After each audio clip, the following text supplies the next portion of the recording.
Dan hari ini saya akan berbicara mengenai enslaved to things who are not God. Diperbudak oleh hal yang bukan Tuhan. Nah, kita akan membaca sama-sama Galatia 4 ayat 8 sampai 11, hanya 4 ayat saja. Tetapi kita akan membahas deep hari ini mengenai hal-hal yang memperbudak kita. Nah, saya akan bacakan yang putih, Galatia 4 ayat 8, dan saudara baca yang oranye. Dahulu ketika kamu tidak mengenal Allah, kamu memperhambakan diri kepada Allah-Allah yang pada hakikatnya bukan Allah. Ayat 9. Tetapi sekarang sesudah kamu mengenal Allah, atau lebih baik sesudah kamu dikenal Allah, bagaimanakah kamu berbalik lagi kepada roh-roh dunia yang lemah dan miskin dan mau mulai memperhambakan diri lagi kepadanya? Kamu dengan teliti memelihara hari-hari tertentu, bulan-bulan, masa-masa yang tetap dan tahun-tahun. Ayat 11. Aku khawatir kalau susah payahku untuk kamu telah sia-sia. Berbahagialah orang yang mendengar firman Tuhan dan melakukan dalam hidupnya dan memelihara dalam hatinya. Nah, saudara, kalau kita perhatikan, di sini dikatakan bahwa ada hal-hal yang bukan Tuhan hakikatnya memperhamba, memperbudak kita. Nah, tanpa kita sadari, ayat ini bukan hanya untuk orang-orang di zaman dulu, tetapi kita pun juga ada di dalam kehidupan kita, hal-hal yang bukan Tuhan yang sering memperbudak kita. Nanti akan saya jelaskan dan saudara akan baru ngeh. Kita semua, tidak terkecuali, kita semua. Apa saja hal-hal yang bukan Tuhan ini? Nah, kalau kita perhatikan di sini, Galatia 4 ayat 8 dikatakan, dulu kamu tidak mengenal Allah. Kamu memperhambakan diri kepada Allah-Allah, kepada yang hakikatnya bukan Allah. Mengapa Rasul Paulus berkata begini? Karena begini, di mana banyak dari jemaat Galatia adalah orang Kristen baru yang punya latar belakang Yunani pagan. Yunani pagan itu penyembah berhala.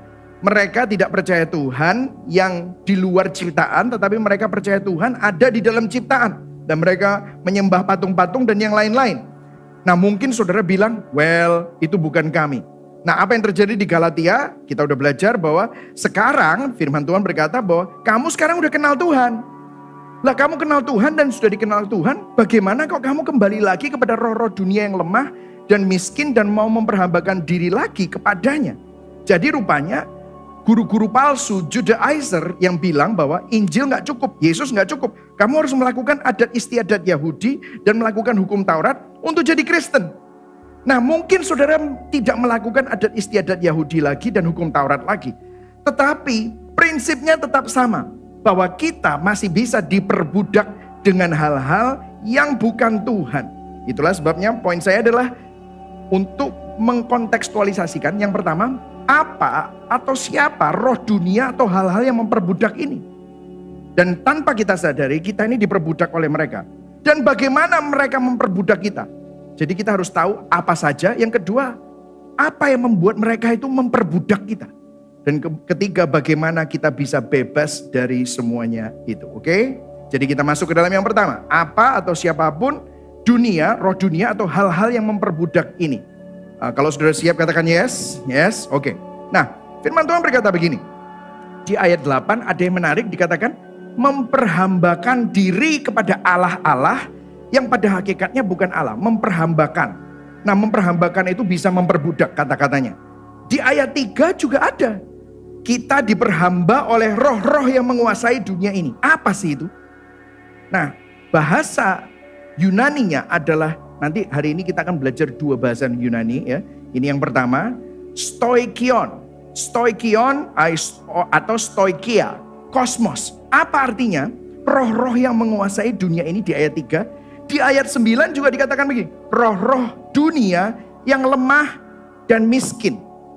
Nah, tadi saya sudah jelaskan, rupanya banyak dari jemaat Yunani memiliki latar belakang apa? Pagan Yunani. Pagan Yunani ini gini, mereka itu punya dewa di dalam setiap aspek hidup mereka. Jadi kalau ada tanah, ada dewanya. Langit ada dewanya. Pertanian ada dewanya. Perdagangan ada dewanya. Laut, pelayaran ada dewanya. Nah, saya taruh itu di bawah itu. Zeus. Zeus itu adalah dewa hujan dan langit. Poseidon, dewa laut dan perairan di bumi. Jadi kalau saudara pernah baca buku Percy Jackson gitu ya, itu adalah mitologi Yunani. Nah, ini adalah latar belakang orang-orang Yunani. Bacchus adalah dewa anggur dan kesuburan. Ares adalah dewa perang. Aphrodite adalah dewi kecantikan. dewi cinta, seksualitas, kenikmatan, dan procreation, ya, prokreasi. Jadi kalau saudara lihat, stoikion itu adalah hal-hal yang mendasar. Jadi kayak bertani, langit, tanah. Tetapi ada roh-roh di balik setiap ciptaan yang akhirnya hal-hal yang mendasar ini disembah. Nah, ini yang menjadi problem. Nah, firman Tuhan tadi berkata, bahasa Inggrisnya adalah enslave, memperbudak, diperbudak to the elementary principle of the world. Oleh prinsip-prinsip dasar dunia. Nah, mungkin saudara bilang gini, Pastor, ayat-ayat ini kan tidak berlaku bagi kita orang modern. Aku loh gak nyembah Zeus, aku gak nyembah Poseidon, aku juga gak nyembah berhala-berhala, kan aku orang Kristen. Tetapi kalau kita tidak hati-hati, banyak dari kita juga masih diperbudak. Kita diperbudak oleh prinsip-prinsip dasar dunia ini. Apa prinsip dasar dunia ini? Nah, saya akan jelaskan kepada saudara. Segala sesuatu yang adalah ciptaan, segala aktivitas yang dilakukan oleh ciptaan, seperti bekerja, seperti olahraga bahkan, seperti penampilan kita, seperti kesuksesan, pencapaian yang dijadikan dan diperlakukan sebagai Tuhan, itu akan memperbudak kita.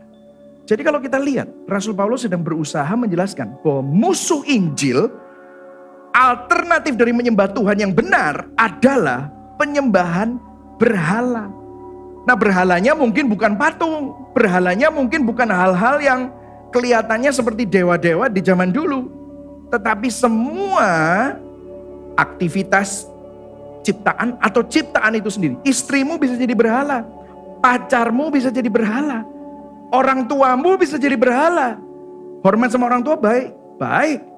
Tetapi obsesi untuk menyenangkan orang tua bisa jadi berhala. Karena itu akan memperbudak kita. Jadi kita semua ini menyembah sesuatu. Kok bisa begitu? Karena memang dari awalnya kita diciptakan oleh Tuhan sebagai penyembah. Makanya kan saya selalu bilang, saudara tidak akan menemukan sekelompok babi hutan menyembah sebuah batu. Nggak akan ketemu. Sekelompok monyet menyembah pohon pisang. Nggak akan.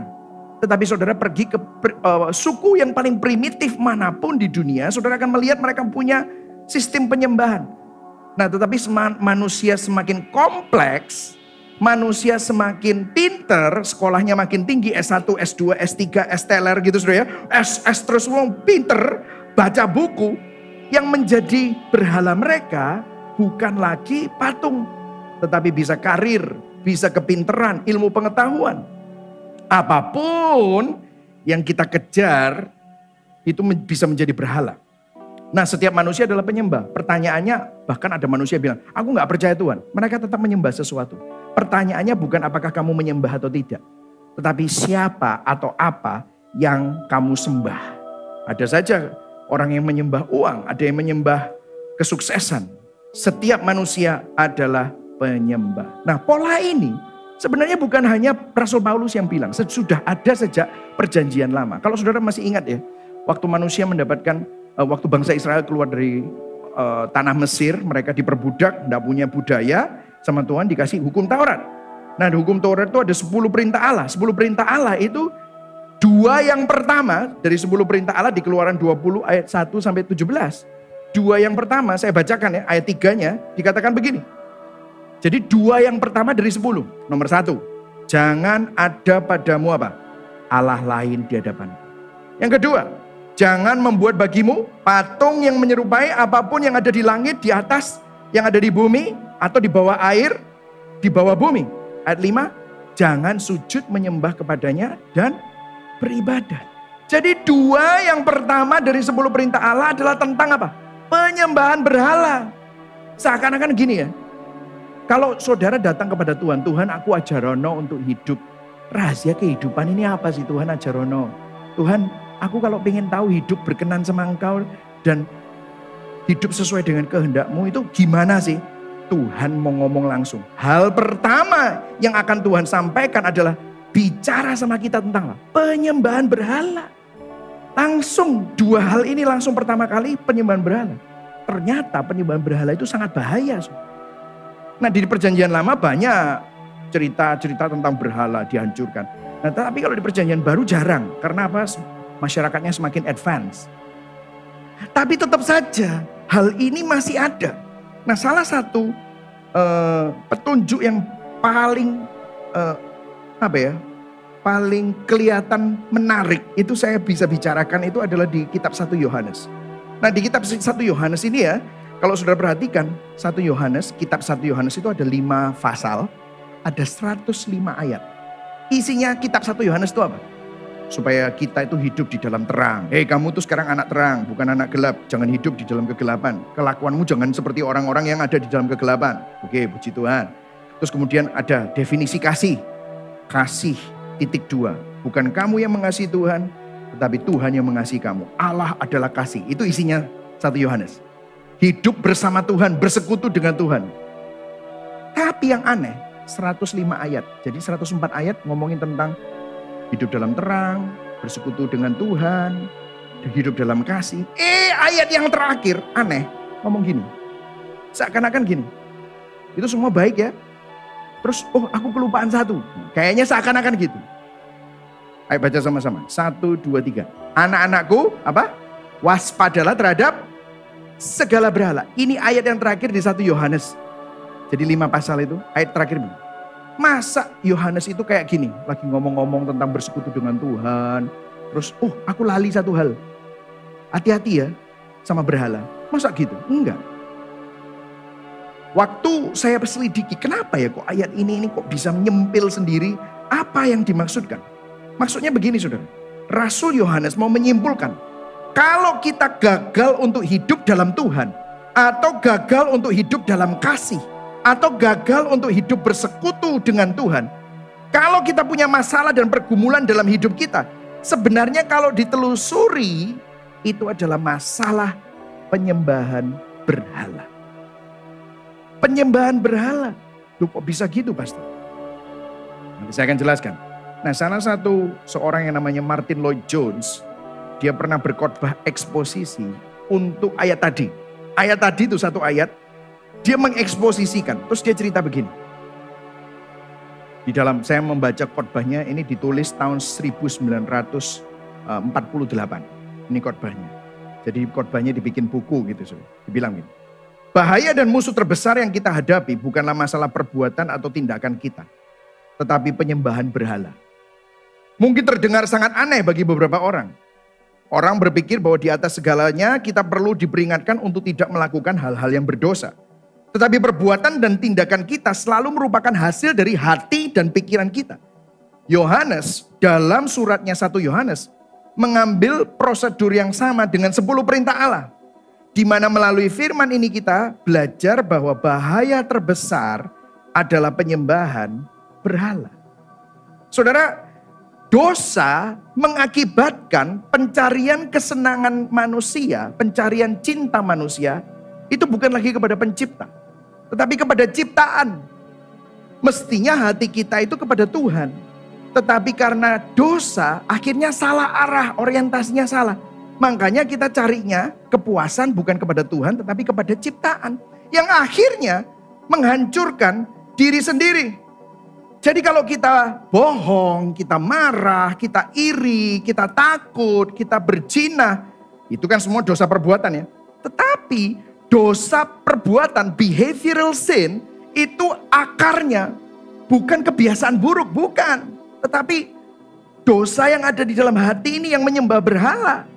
Dosa yang kita perbuat secara perbuatan itu bukan karena kita itu punya kebiasaan buruk, bukan. Tetapi karena ada motivasi hati yang membuat kita berdosa. Makanya Martin Luther di dalam katekismusnya bilang 10 perintah Allah itu yang nomor 1, nomor 2 itu jangan salah. Ini adalah dosa akarnya. Jangan ada Allah lain, jangan menyembah patung atau menyembah berhala. Kalau kamu patuh sama 2 hal ini, Martin Luther bilang ini, kalau kamu patuh sama 2 ini, kamu gak akan melakukan nomor 3 sampai nomor 10. Kamu gak akan bohong, kamu gak akan mencuri, kamu gak akan berzina, kamu gak akan membunuh. Kalau kamu patuh nomor 1, nomor 2. Karena ini adalah akar dari segala-galanya. Nah, mungkin saudara bingung, masa sih pastor kok bisa gitu? Nanti saya akan jelaskan lebih lagi. Jadi setiap kali kita gagal, setiap kali kita berdosa, kita harus tanya sama hati kita. Dan tanya begini, apa yang ada di hati yang kita kejar, yang kita anggap lebih penting menggantikan Tuhan? Apa yang begitu penting sehingga hal itu menggantikan tempat Tuhan?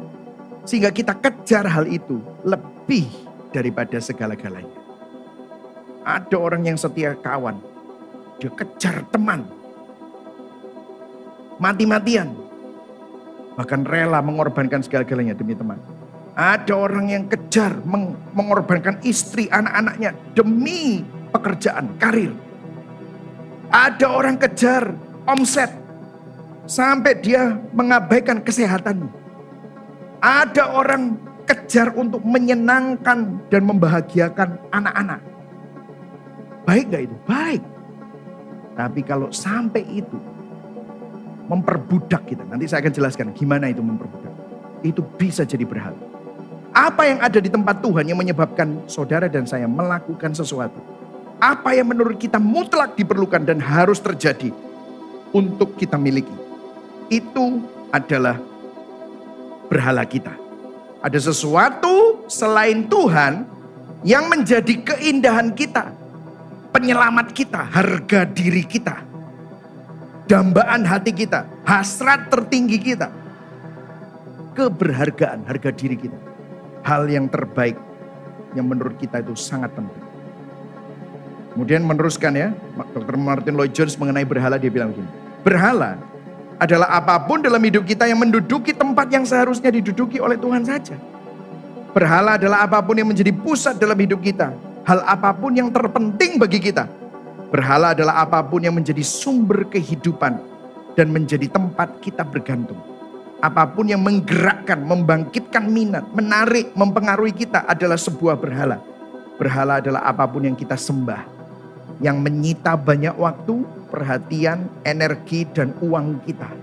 Apapun yang memegang posisi pengendali dalam hidup kita adalah sebuah berhala. Wow. Itulah sebabnya Rasul Paulus menggunakan kata stoikion, stoikia. Biar bisa sedikit Greek kita ngomong ya. 1, 2, 3. Stoikion, stoikion, ya, stoikia. Itu hal-hal yang mendasar. Jadi gini, dengerin saudara, ini penting sekali. Jadi berhala itu bukan dosa pada umumnya, melakukan sesuatu yang jahat, bukan. Atau melakukan perbuatan buruk, wah pokoknya bunuh orang, memperkosa, bukan. Tapi bisa hal-hal baik, tapi dijadikan Tuhan. Hal-hal yang mendasar seperti apa? Sandang, pangan, papan. Tetapi berubah menjadi sumber identitas kita. Harga diri kita. Yang terutama di dalam hidup ini, menempati tempatnya Tuhan. Itulah yang membuat hidup kita kacau. Itulah alasan kita melakukan semua yang kita lakukan. Termasuk perbuatan-perbuatan yang buruk. Bahkan itu adalah akar kepribadian kita. Saudara pernah ambil personality test? Wah, personality test itu Myers-Briggs ya. INTP, INFJ, ENTJ gitu ya. Itu semua ya. Terus kalau enggak saudara bahasa kasih. Oh bahasa kasihnya kamu itu apa? Oh bahasa kasihku itu kata-kata manis. Oh, melayani orang. Sentuhan. Oh mendapatkan hadiah. Saudara tahu? Itu personalitas. Itu adalah dambaan hati kita yang terdalam. Saya ambil tes bahasa kasih ya. Bahasa kasih saya itu kata-kata manis, word of affirmation, dan sentuhan. Mungkin karena dari kecil saya jarang dipuji dan jarang disentuh sama orang tua. Jadi mungkin itulah yang membuat saya haus akan hal itu. Saudara tahu itu bisa jadi berhala. Jadi berhala saya salah satunya adalah approval.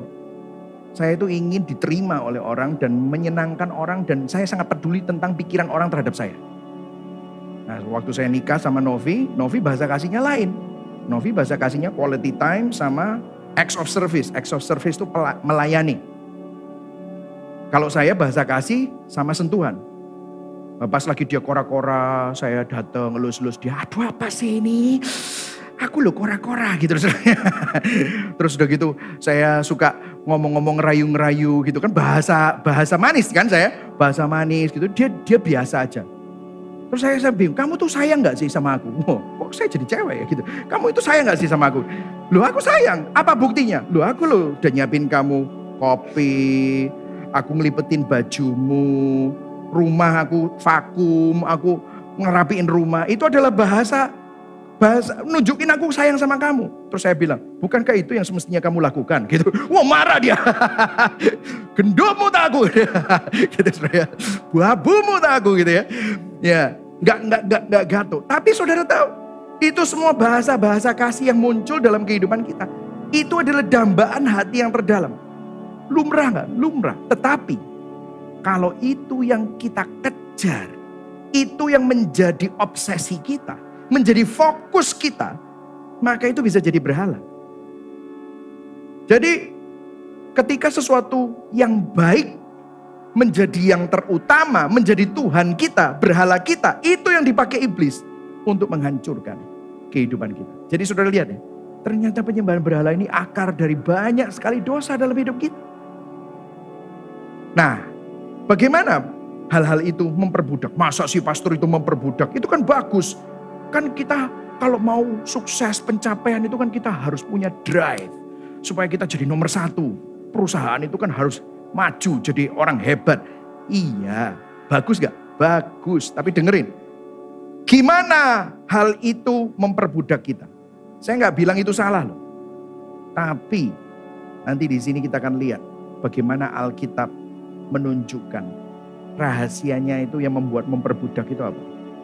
Di ayat 3, 8 dan 9, Rasul Paulus menggunakan kata-kata diperhamba, memperhamba. Bagaimana semua hal-hal yang baik tadi itu memperhamba kita. Nah, dalam Alkitab cara kita melihat berhala, bagaimana berhala mengendalikan kita, ada bahasa Yunani yang digunakan berulang kali. Nah, ini bahasa Yunani yang kedua. Sayangnya tidak ada terjemahan yang kita bisa pakai satu gitu ya untuk menerjemahkan kata-kata ini. Karena bahasa Inggris atau bahasa Indonesia kurang kaya. Nah, kata-katanya ini epitumia. Ayo kita ngomong ya satu-satu. 1, 2, 3. Epitumia. Epitumia. Apa itu? Overdrive, over desire, lust, keinginan yang berlebihan, nafsu yang berlebihan. Nah, mungkin saudara bilang, "Yo, nafsu itu enggak benar." Nafsu ini bukan cuma hanya tentang hal yang buruk, tetapi hal yang baik pun. Kalau berlebihan, itu bisa memperbudak kita. Nah, saya kasih beberapa contoh saja di dalam ayat-ayat. Ada 4 sih, saya mungkin bahas 2 aja ya. Efesus 2 ayat 3 ya.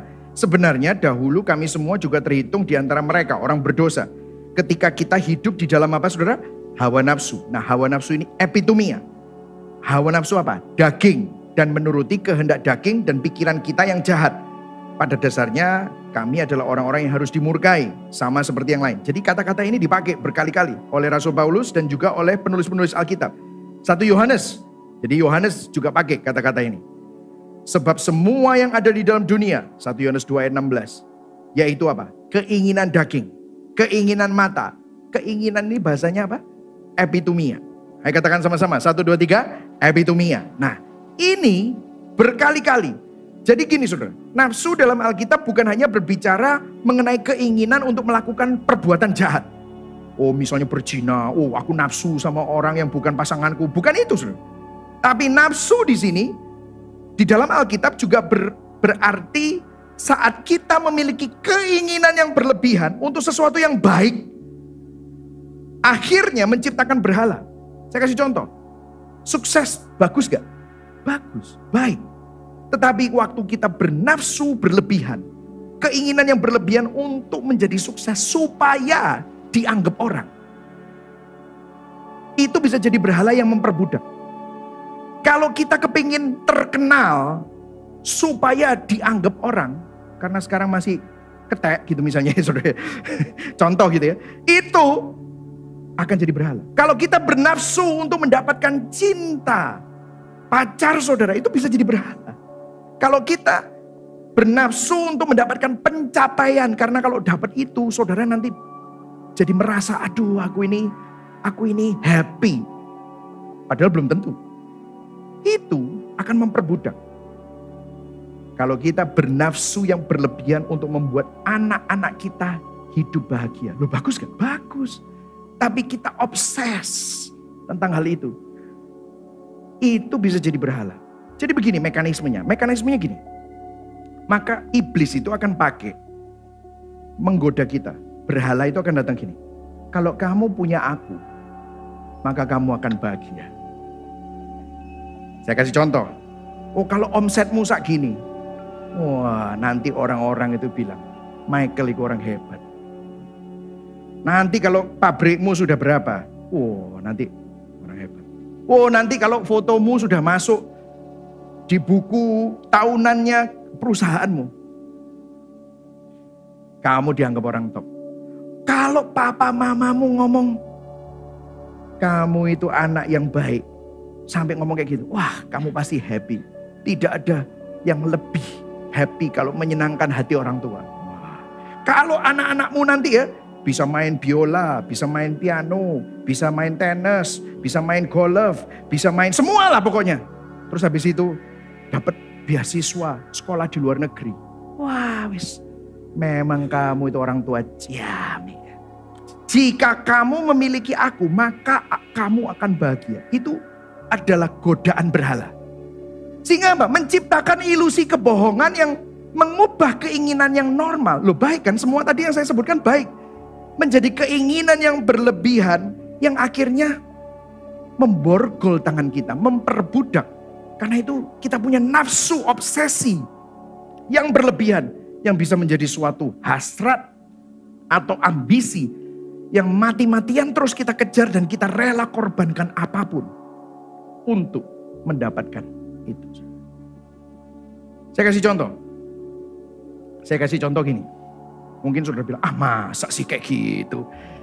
Oke, saya kasih contoh. Efeknya, kalau misalnya itu tidak terjadi. Saudara pernah gak ketemu sama orang yang kepahitan, dendam, sakit hati? Pasti banyak. Atau mungkin saudara adalah orang yang seperti ini. Ya, bisa saja. Sebenarnya saat kita sakit hati, dendam, kepahitan terhadap seseorang, itu bukan karena semata-mata apa yang orang itu lakukan. Enggak. Tapi dengerin. Hati kita kehilangan sesuatu yang kita anggap penting. Sumber kebahagiaan yang kita inginkan berlebihan tadi itu. Obsesi. Dan teman kita atau orang yang kita sakit hati itu datang. Gara-gara dia kita gak dapat hal itu. Gara-gara dia omset kita gak nyampe. Gara-gara dia apa yang kita dambakan gak dapat. Gara-gara kokomu yang dibilang anak baik, kamu enggak. Aduh, saudara sebel, makanya saudara kepahitan sama koko saudara. Gara-gara istrimu, gara-gara pasanganmu, apapun itu. Apa yang saudara inginkan tapi enggak dapatkan. Itu yang membuat kita marah. Karena apa yang hilang dari Anda itu, Anda merasa harus memilikinya. Dan Anda enggak akan pernah bisa memaafkan atas apa yang hilang dari Anda gara-gara orang yang saudara salahkan itu. Dan itu alasan kenapa kita diperbudak. Mau disuruh ngampuni 1000 kali. Sampai pendeta ngomong mukanya biru. Gak akan bisa. Kenapa? Saudara marah, sakit hati, dendam itu. Saudara harus cek hati. Kenapa kamu marah, begitu marah sama dia? Soalnya dia gini-gini. Bukan tentang soal dia. Apa yang kamu hilang itu gara-gara kelakuan orang itu. Atau perbuatannya. Apa yang hilang? Itu saudara harus bereskan. Oh ternyata semua masalah-masalah kita itu asalnya dari keinginan yang berlebihan itu. Epitumia. Saya kasih contoh satu lagi. Efek. Misalnya kegagalan membuat orang apa? Rendah diri, minder. Nah dengarkan. Penting sekali. Alasan mengapa kita merasakan rendah diri atau minder. Itu bukan karena situasinya, bukan karena apa yang orang lain lakukan. Bahkan dari kegagalan itu sendiri. Tetapi dengarkan, hati kita menghukum kita karena kita tidak dapat memenuhi tuntutan dari apa? Berhala itu tadi. Kalau kamu dapat aku, kamu akan bahagia. Tapi kamu gak bisa tuh dapat aku. Omsetmu gak segini toh. Kamu bukan top producer toh. Mamamu bilang Kamu anak yang gak tahu terima kasih toh. Istrimu loh gak even mau deket-deket sama kamu. Anakmu loh buktinya masuknya sekolah biasa. Mana? Kamu gagal toh. Jadi hal-hal itu kita gak bisa beli rumah di tempat tertentu dengan luas tertentu. Itulah yang membuat kita memukuli diri kita sendiri. Hati kita menghukum kita. Kita tidak bisa mendapatkannya. Makanya kita merasa gagal. Kita gak bisa bersyukur. Mau disuruh bersyukur 1000 kali pun gak akan bisa. Karena ada yang hilang. Sudah mulai merasakan ini? Sudah bisa mulai mengidentifikasi? Nah dengarkan saudara. Mungkin saudara gak berbuat jahat. Anda gak membunuh, gak memperkosa. Kelihatannya Anda berbuat baik. Tapi hal-hal itu yang baik itu kalau dijadikan yang terutama, maka itu akan bisa memperbudak kita. Makanya di ayat yang ke-9 tadi Rasul Paulus bilang gini, loh dulu itu kamu belum kenal Tuhan ya maklumlah kamu diperbudak. Sekarang kamu kenal Tuhan. Bagaimana kamu berbalik lagi pada roh-roh dunia yang lemah dan miskin dan mau memperhambakan diri lagi kepadanya. Ternyata pelayanan pun, ibadah pun, kelihatan jadi orang rohani pun itu bisa juga. Baik ya pelayanan? Baik. Beribadah baik ya? Baik. Hidup menyumbang, generous, murah hati untuk Tuhan baik gak? Baik. Tetapi kalau itu kamu lakukan bukan karena Tuhan, tetapi karena kamu ingin mendapatkan pujian, mendapatkan apresiasi. Itu sama saja kamu menyembah berhala.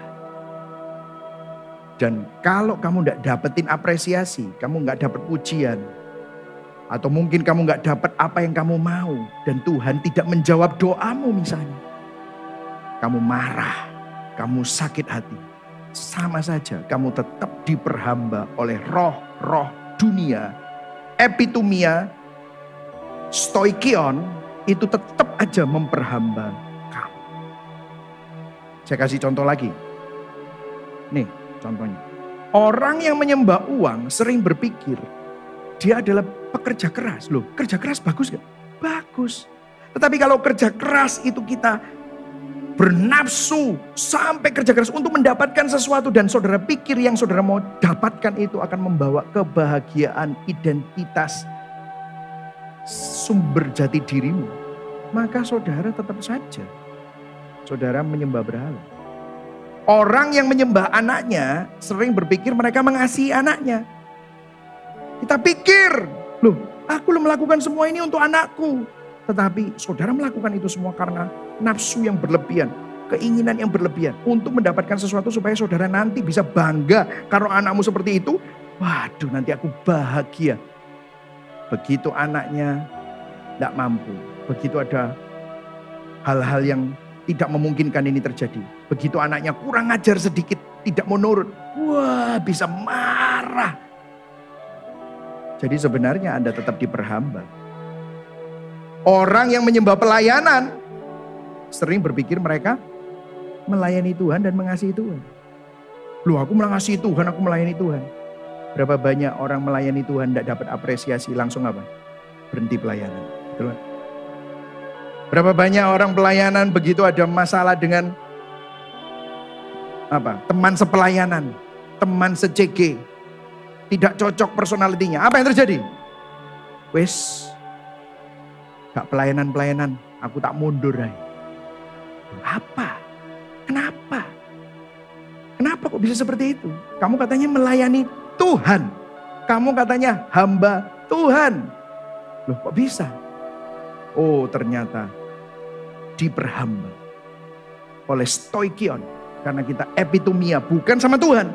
Tapi sama hal yang lain. Jadi hal-hal ini adalah hal-hal yang baik.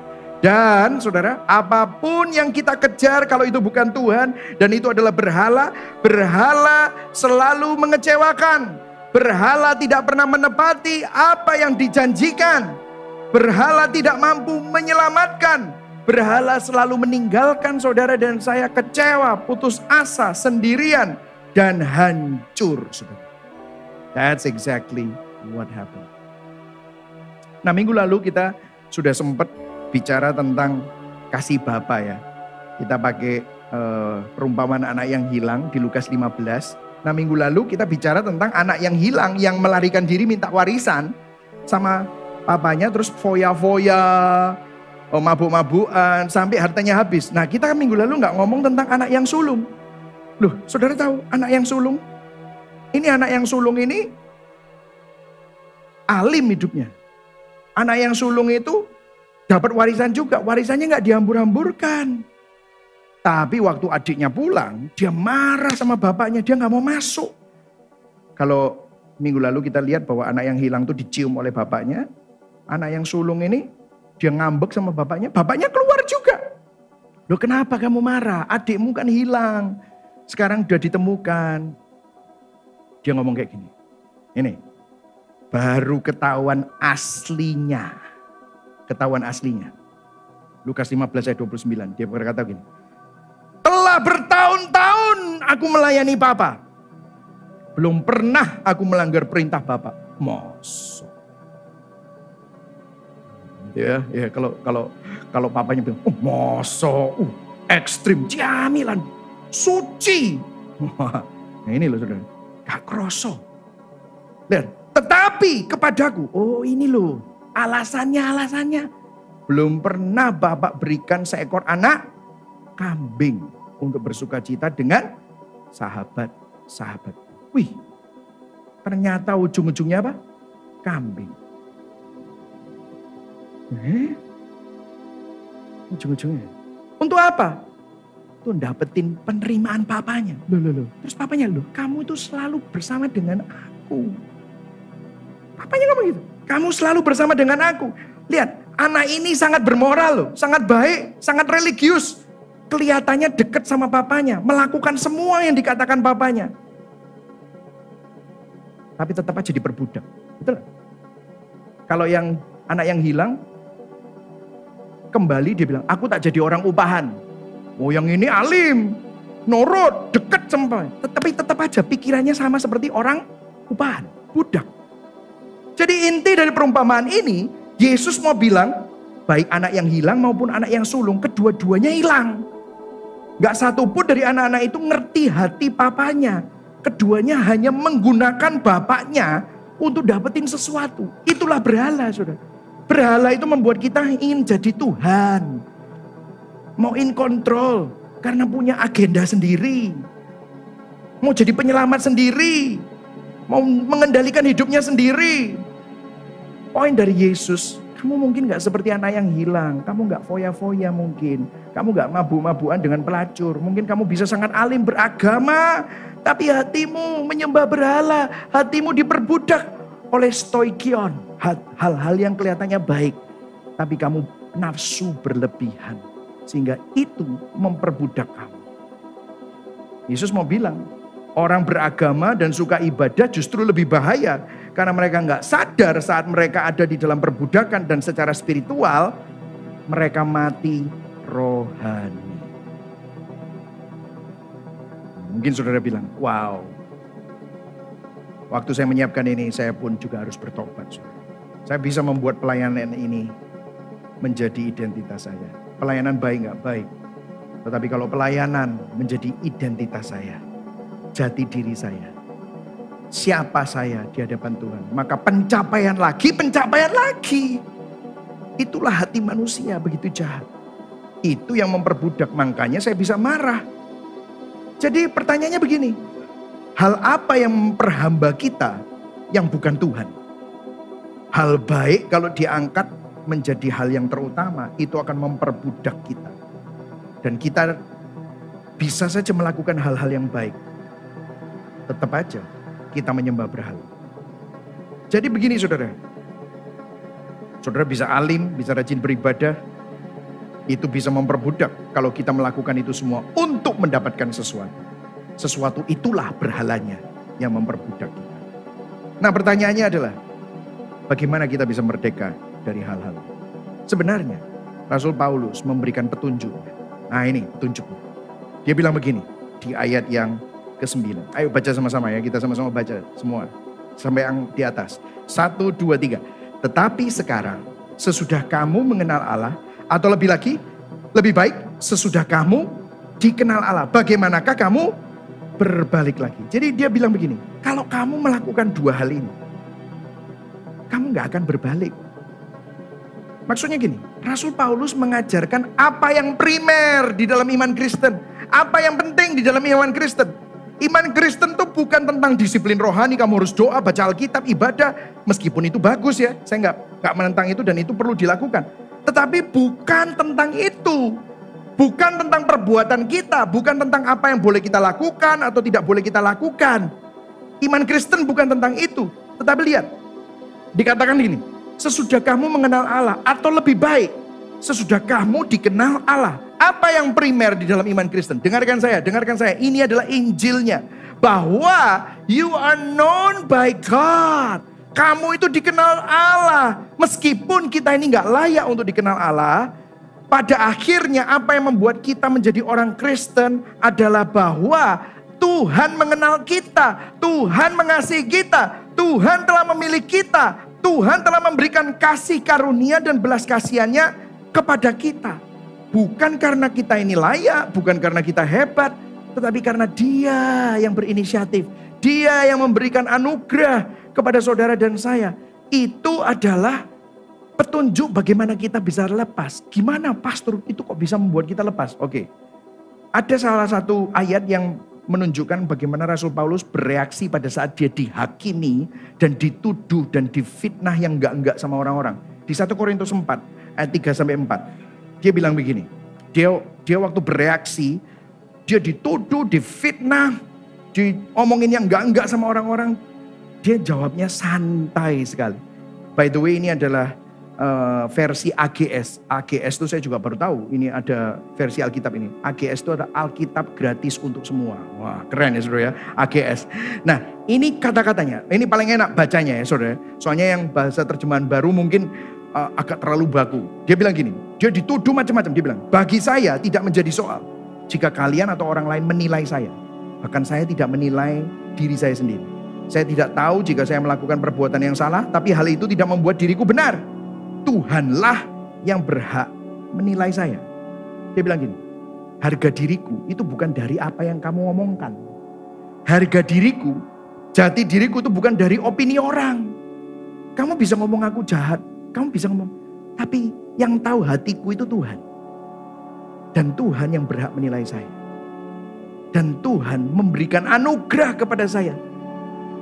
Aku dulu musuh gereja. Aku dulu menganiaya gereja. Stefanus dilempari batu. Siapa yang nyuruh? Aku yang nyuruh.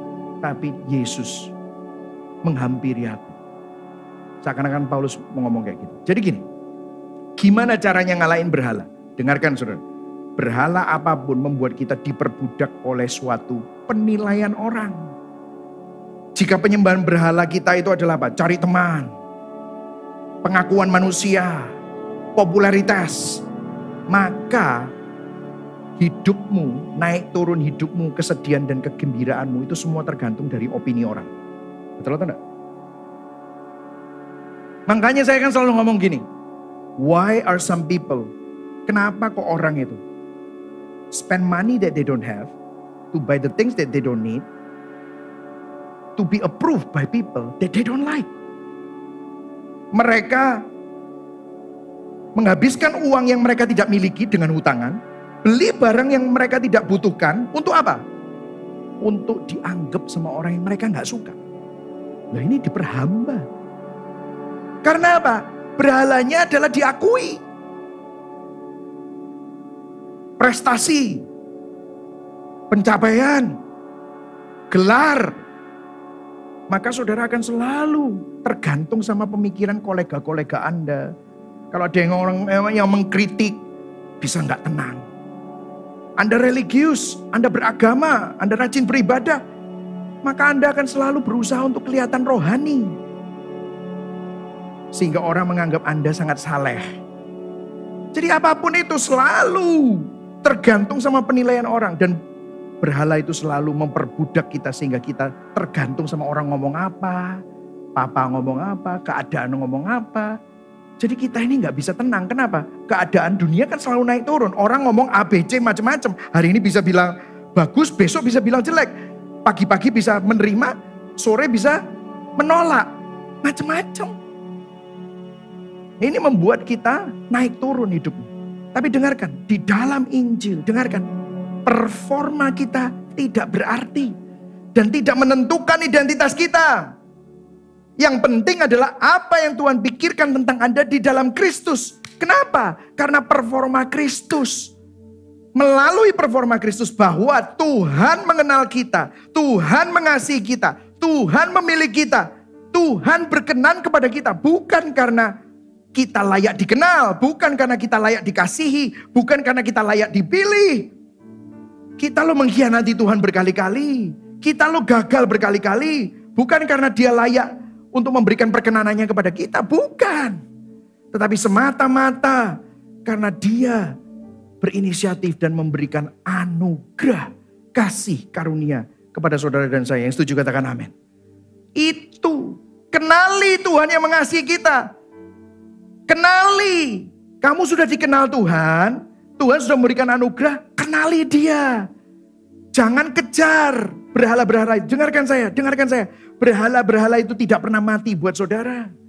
Berhala-berhala itu tidak pernah mencurahkan darahnya buat saudara. Kesuksesan, prestasi, orang-orang yang ngomong punya opini-opini itu tidak pernah bilang, I will always be with you. Dia tidak pernah tergantung di atas kayu salib menggantikan kutuk kita. Tetapi Yesus, Tuhan sendiri memberikan dirinya karena begitu besar kasih Allah akan dunia ini. Sehingga dia mengaruniakan anaknya yang tunggal. Dia mengaruniakan, he gave. Untuk siapa? Saudara dan saya. Dan ini adalah kasih yang lebih besar. Ini adalah nilai yang lebih besar. Ini adalah harta yang lebih besar. Dengarkan, obat dari hati kita yang rusak orientasinya. Disorder love, the cure of your heart that is disorder is to find and experience greater love, greater value, greater treasure than what all the idols offer. Obat dari kasih kita yang rusak adalah menemukan dan mengalami kasih yang lebih besar. Nilai yang lebih besar. Harta yang lebih besar. Dari apa yang semua berhala itu tawarkan. Saya selalu memberikan ilustrasi. Kalau saudara sudah punya gadget yang paling canggih. Saudara pergi ke mall. Meskipun ada promo apapun. Meskipun ada SPG cantik. Yang seksi bilang, kau sini ya, kau ini loh beli one get one free loh kau gitu. Saudara gak peduli. Kenapa? Saudara udah punya yang lebih bagus. Kalau saudara mau minum kopi, makanya saya ini kalau diajakin orang, ngopi di sini, ngopi di sana, malas aku. Apa sih kok gaya kok niku gaya gitu. Gak, kopi nek bojoku sing gawe di rumah itu enak. Kenapa kok saya bisa bilang gitu? Karena saya udah nemuin kopi yang lebih enak. Kenapa kok saudara masih cari-cari? Karena saudara belum mengalami kasih Tuhan yang lebih besar. Saudara lupa merenungkan itu. Apa sih kasih yang lebih besar? Yesus bilang gini. Ini Yesus yang ngomong. Yohanes 15 ayat 13. Ayo baca sama-sama pelan-pelan. 1, 2, 3. Tidak ada kasih yang lebih besar daripada apa? Kasih seorang yang memberikan nyawanya untuk sahabat-sahabatnya. Ayat 14, dengar.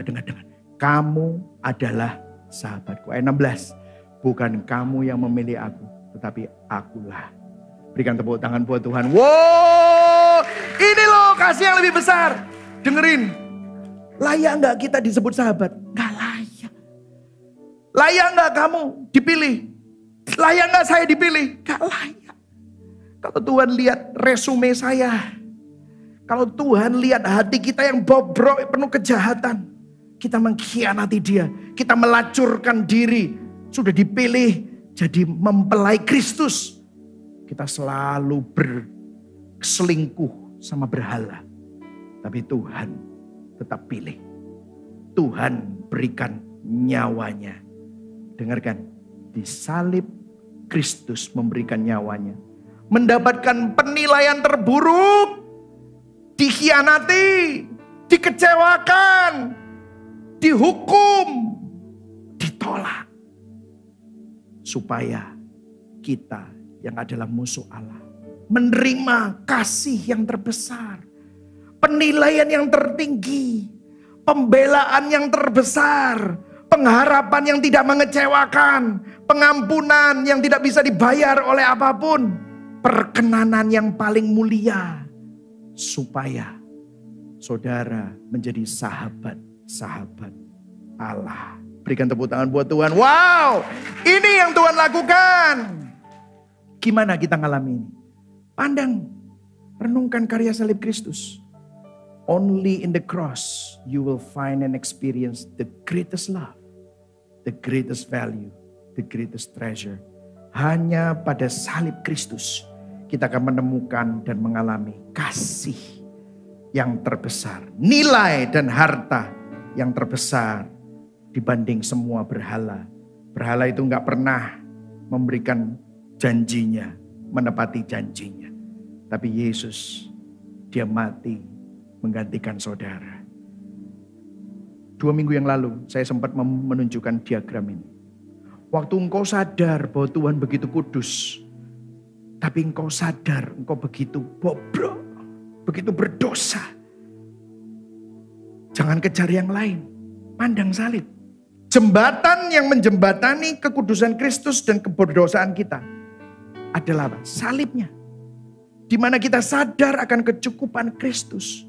Sadar bahwa keindahan Kristus itu lebih dari segala-galanya.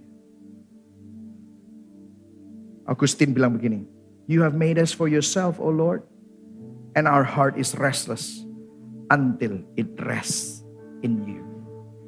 Engkau menciptakan kami untuk dirimu, oh Tuhan. Dan hati kami begitu gelisah, resah. Sampai hati kami menemukan kedamaian. Menemukan rest hanya di dalam-Mu. Biarlah keindahan salib selalu menata ulang. Sehingga engkau enggak cari kopi-kopi lain. Karena engkau punya kopi yang termahal. Sehingga engkau enggak cari gadget-gadget lain. Karena engkau punya gadget yang termahal. Engkau gak cari kasih-kasih dari berhala-berhala yang lain. Karena engkau memiliki kasih yang terbesar. Pertanyaan reflektif. Apa yang hati kita inginkan? Epitomia. Secara berlebihan. Sehingga menggantikan tempat Tuhan. Coba telusuri. Kalau kamu berdosa, kamu tiap kali dosanya gak jauh-jauh dari situ-situ aja. Memperbudak kita. Apakah kita sudah temuin akar berhalanya? Temukan, apa itu yang suka menghakimi hatimu, yang hatimu suka hukum. Kita suka dihukum sama hati kita. Apa yang kita cari? Gimana kita mengatasinya? Bertobat. Dari melihat ciptaan atau berhala untuk memuaskan sesuatu di dalam hati kita. Di mana hanya Tuhan yang bisa memuaskan itu. Pandang salib Kristus, renungkan karya salibnya, alami kasihnya. Kristus menyerahkan nyawanya di atas salib bagi kita yang mengkhianati dia. Supaya kita yang adalah musuh Allah menjadi sahabat-sahabatnya. Ingat itu. Renungkan itu. Maka saudara akan bisa tenang. Oh, ternyata itu semua ilusi. Itu semua palsu. Aku gak perlu hidup karena itu. Yang setuju katakan amin.